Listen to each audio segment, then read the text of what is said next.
The small island coming into view is Chutes Folly Island. Castle Pinckney is the name of the brick fort on the island. It's named in honor of Charles Cotesworth Pinckney, an author and signer of the United States Constitution and cousin of Charles Pinckney of Snee Farm, a local National Park Service site in Mount Pleasant. The current fortification on Chutes Folly Island was built in 1809 to 1810. However, it played no active role until 1860.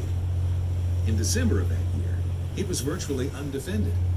But when Union Major Robert Anderson moved his garrison from Fort Moultrie across the channel to Fort Sumter, this was viewed by many South Carolinians as an act of war. In retaliation, on the next day, December 27, 1860, approximately 150 South Carolina militia captured Castle Pinckney without incident. Maintained throughout the war, it played a minor role in the defenses of Charleston Harbor. It briefly served as a prison for Union soldiers captured at Manassas in 1861. Castle Pinckney is now owned by a local camp of Sons of Confederate Veterans.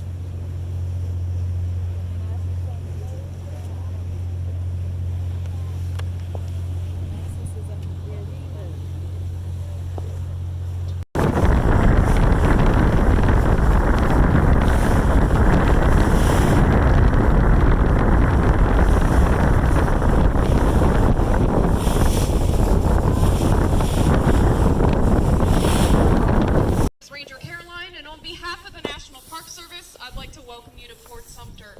I'll be giving a brief talk here, but I will tell you, there is a quiz afterwards. So y'all gotta be taking notes, okay? Awesome. The slavery question has been on the minds of Americans since this country's formation. Thomas Jefferson was quoted as saying, "We have the wolf by the ears, but we can neither hold him nor safely let him go. We have justice in one scale, self-preservation in the other."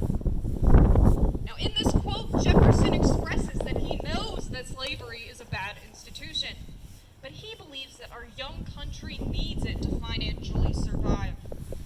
A rift began to form between pro-slavery and anti-slavery forces, and especially in the first half of the 1800s, violence broke out between politicians and citizens alike. So events like this were similar to taking a Coke bottle and shaking it. So how much longer could we keep shaking that Coke bottle until the pressure becomes too much for this country? Now, 1860 was a year much like 2020. It was an election year. And shouted out, who won the election of 1860? Abraham Lincoln. Good job, guys. Now, Lincoln was not for the eradication or the removal of slavery from the United States, but rather he was against the expansion of slavery. So this means that slave states, like South Carolina, could keep it, but no new territories would be admitted to the Union as a slave state. And this is what directly led to the secession of the state of South Carolina. South Carolina secedes on December 20th, 1860. Days later, United States forces stationed at Fort Moultrie, across the channel from us, move under the cover of darkness to the still unfinished Fort Sumter. This act was seen as a direct invasion by the new Republic of South Carolina. These U.S. forces here were under the command of a man named Major Robert Anderson. Now, Anderson, in his past life, was a professor at West Point. One of his students was P.G.T. Beauregard, now aligned with the Confederacy. On behalf of the Confederacy, Beauregard asked Anderson to hand over Fort Sumter. No hard feelings. However, Anderson indicated he has his orders. He's to remain at Sumter. Beauregard indicates that he too has his orders. He is to open fire. Now, some of you may be familiar with the name Abner Doubleday. He was here as a second-in-command to Anderson. In a letter to his wife, written on April 2nd, 1861, only 10 days before the first shots of the Civil War were fired, he writes, "How we can get along without fighting in the midst of all this lawlessness, it is impossible for me to see." Now, Doubleday saw firsthand the growing tensions here in Charleston, and that Coke bottle battle that we were talking about before is about to explode. And it does at 4:30 in the morning on April 12th, 1861. The first shot of the Civil War is fired from Fort Johnson, and it explodes over Fort Sumter. Now, this was the signal shot for all other Confederate positions in Charleston Harbor to open fire. The whole bombardment lasts 34 hours. By the end of the 34 hours, the Union here is low on supplies. Fort Sumter's on fire. They have no choice but to agree to terms of evacuation. Now, there were no deaths for the whole 34-hour bombardment.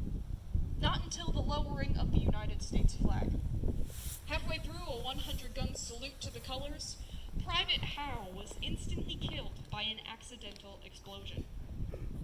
And that's the first death of the American Civil War. Over the next 4 years, over 600,000 would follow. Now, as we gather here at Fort Sumter today, we look up and we see the American flag flying over us. And objectively, we all see it the same way, right? That's the flag of the United States of America, the red, white, and blue. That's something we universally agree on. However, subjectively, or personally, we all see it just a little bit differently, through the lenses of our own experiences, understandings, and beliefs. So I encourage y'all at this time to slip your feet into somebody else's shoes for a moment and consider somebody else's perspective as we take a trip back in time to 1861. How would a Union soldier view that flag? Well, that's the flag of the country that you're so desperately trying to hold together, right? What about a Confederate soldier, maybe from Charleston? Well, that's a symbol of invasion in your newly established republic. How could that flag perhaps make an enslaved person feel? That could mean injustice. But today, Fort Sumter stands as a reminder of the consequences of uncivil discourse and violence, and in memory to the over 600,000 that lost their lives over the course of the American Civil War. And I encourage you all to think about that as you explore Fort Sumter today, because it all started here on April 12th, 1861. Oh, I don't see anybody taking any notes. Are you ready for your quiz? Yep. All right, what time's the boat leaving today? 12:20. I heard some mixed answers in there. It's 12:20. Okay, awesome job. Once again, I'm Ranger Caroline, and welcome to your Fort Sumter National Historical Park. Feel free to explore. Thanks so much.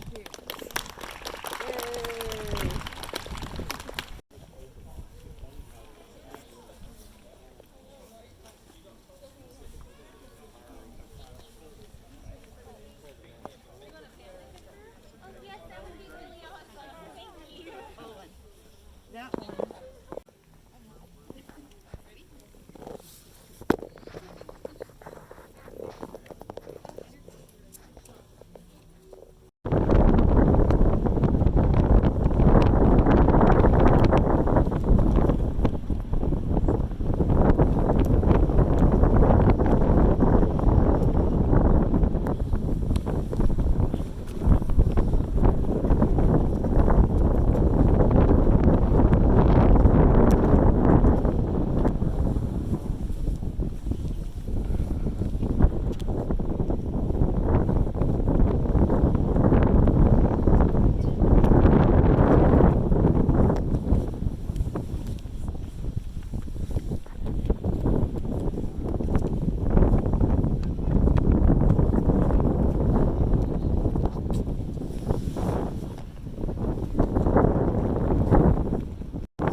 Engaging in rebellious activities, South Carolina expected a British attack on Charleston.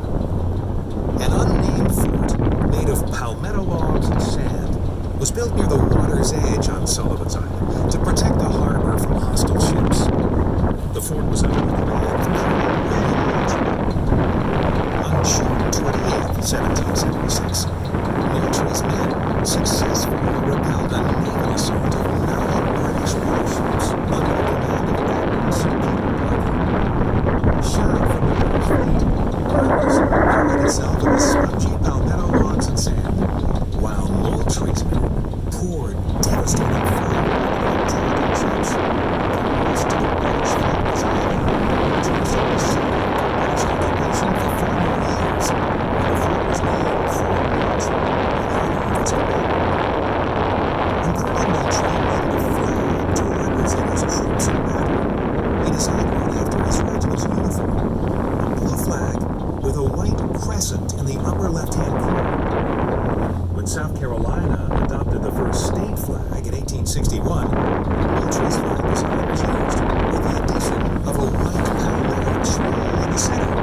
Fort Moultrie was built in 1809 and was active until 1947. Today, Fort Moultrie is part of Fort Sumter National Monument. It's open to the public year-round and is accessible by car. Exhibits there